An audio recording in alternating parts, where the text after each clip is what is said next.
Welcome to Omega India TV news. Telangana సిద్ధాంతకర్త జయశంకర్ వర్ధంతి పురస్కరించుకుని మెదక్ జిల్లా బీఆర్ఎస్ కార్యాలయంలో శనివారం ప్రొఫెసర్ జయశంకర్ చిత్రపటానికి పూలమాల వేసి నివాళులర్పించిన మెదక్ మున్సిపల్ మాజీ చైర్మన్లు మల్లికార్జున్ గౌడ్, బట్టి జగపతి, పట్టణ పార్టీ కన్వీనర్ మామిళ్ళ ఆంజనేయులు, మాజీ కౌన్సిలర్లు, నాయకులు తదితరులు. ఈ సందర్భంగా మెదక్ మున్సిపల్ మాజీ చైర్మన్ మల్లికార్జున్ గౌడ్, బట్టి జగవతిని మాట్లాడుతూ తెలంగాణ సిద్ధాంతకర్త ప్రొఫెసర్ జయశంకర్ సార్ ఉమ్మడి రాష్ట్రంలో జరిగిన నష్టాలను, కష్టాలను, తెలంగాణ రాష్ట్ర అవసరాన్ని ప్రజలకు వివరిస్తూ ప్రజల ఉద్యమ స్ఫూర్తిని రగిలించారు. ఆశించినట్లే స్వరాష్ట్ర పాలనలో సకల జనుల సంక్షేమానికి పాటుపడుతూ దేశానికి తలమానికంగా ఆదర్శంగా నేడు తెలంగాణ నిలిచింది. తెలంగాణ రాష్ట్ర సాధనీయ శ్వాసగా, ధ్యాసగా మీరు నడిపిన పోరాటం జీవితం మహోన్నతమైనదని, మీరు కలలుగన్న తెలంగాణ ప్రగతి సాక్షిగా మీకు ఇవి నివాళులని అన్నారు. తెలంగాణ ప్రాంతం ఆంధ్ర పాలకుల వల్ల అణిగారిపోయి అభివృద్ధికి నోచుకోకుండా ఉందని, వారి నుండి విముక్తి కోసం తెలంగాణ ఉద్యమకర్త కేసీఆర్తో వెన్నంటి ఉండి తెలంగాణ ప్రాంతంలో మన నీళ్లు, మన నిధులు, మన ఉద్యోగాలు కావాలని కోరుకునే వ్యక్తులలో మొదటి వ్యక్తి జయశంకర్ సార్ అని అన్నారు.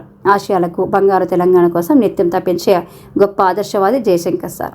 ఈ కార్యక్రమంలో పట్టణ పార్టీ కన్వీనర్ తాజా మాజీ కౌన్సిలర్ మామిళ్ళ ఆంజనేయులు, మాజీ కౌన్సిలర్ భీమరి కిషోర్, వంజరి జయరాజ్, ఆర్కే శ్రీనివాస్, మాయ మల్లేశం, పట్టణ పార్టీ కో కన్వీనర్లు లింగారెడ్డి, కృష్ణగౌడ్, మాజీ కోఆప్షన్ సాదిక్ తదితరులు పాల్గొన్నారు.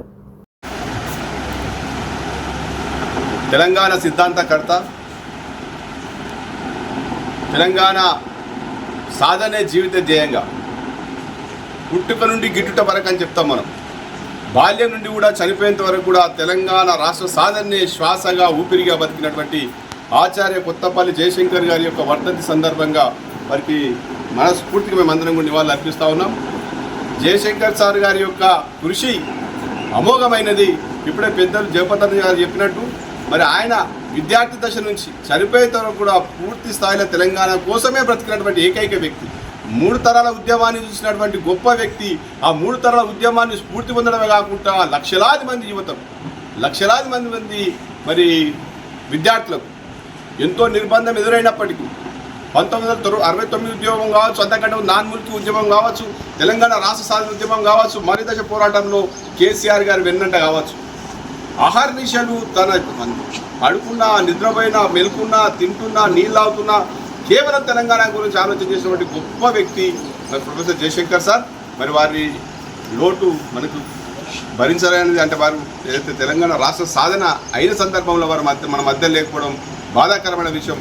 తప్పకుండా ఈ సూర్యచంద్రుడు ఉన్నంత కాలం వారి యొక్క తెలంగాణ వారు చేసినటువంటి కృషి, వారు మనల్ని ముందుకు నడిపించినటువంటి విషయాన్ని మనం ఎప్పుడు కూడా మర్చిపోము. మరి మరోసారి నివాళులు అర్పిస్తా ఉన్నాం. కేసీఆర్ గారితో తెలంగాణ రాష్ట్ర సాధన సాధ్యమవుతుందని నమ్మిన వ్యక్తి. ఎన్ని రకాలైనటువంటి నిర్బంధాలు సమైక్య రాష్ట్రం ఎదురైనప్పటికీ కూడా మొక్కవని ధైర్యంతో కేసీఆర్ గారిని ముందుండి నడిపించి, కేసీఆర్ గారు వెంట మరి దేశంలో ఉన్నటువంటి 33 జాతీయ పార్టీలు, రాష్ట్ర పార్టీలు అందరినీ కూడా ఒప్పించి తెలంగాణ రాష్ట్రానికి ఒక మార్గాన్ని, ఒక రోడ్ మ్యాప్ తయారు చేసేట్లో కీలక పాత్ర పోషిస్తున్నటువంటి జయశంకర్ సార్కి తప్పకుండా యావత్ తెలంగాణ జాతి ఎప్పటికి కూడా రేపడి ఉంటుంది. ఆ సార్ యాదిలో మేము ఉంటాం. సార్ మరి వారు చూపినటువంటి బాటలో ముందుకు నడుస్తాం, వారి ఆశయాలు నెరవేరుస్తామని చెప్పేసి ఈ సందర్భంగా ప్రతి యువకుడు కూడా ప్రతి ఒక్కరు ముందుకు పోసినటువంటి సందర్భం. జయశంకర్ సార్.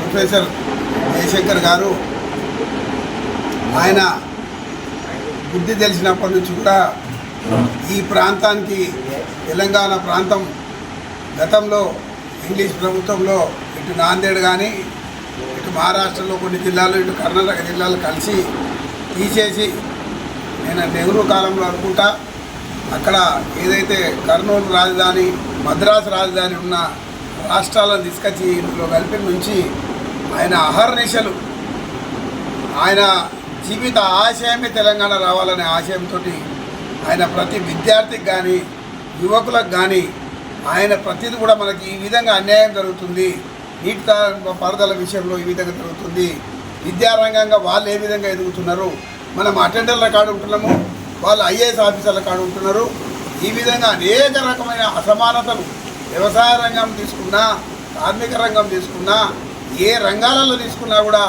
పూర్తిగా అనగారిపోతున్నాం. కాబట్టి ఈ ప్రాంత ప్రజలు, భారతదేశ ప్రజల ద్వారా ఈ ప్రజలకు ఇంత వివక్ష జరుగుతుందనే ఆయన ఒక స్ఫూర్తితోటి మన మొత్తం ఏ విధంగా అన్యాయం జరుగుతుందనేది కులంకషంగా ఆయన ఆలోచన చేసి కొన్ని బుక్స్ రాయడం కాక, మరి అవేర్నెస్ తీసుకురావడం కాక, మరి అప్పట్లోనే అందులోనే అప్పుడు మన గౌరవనీయులు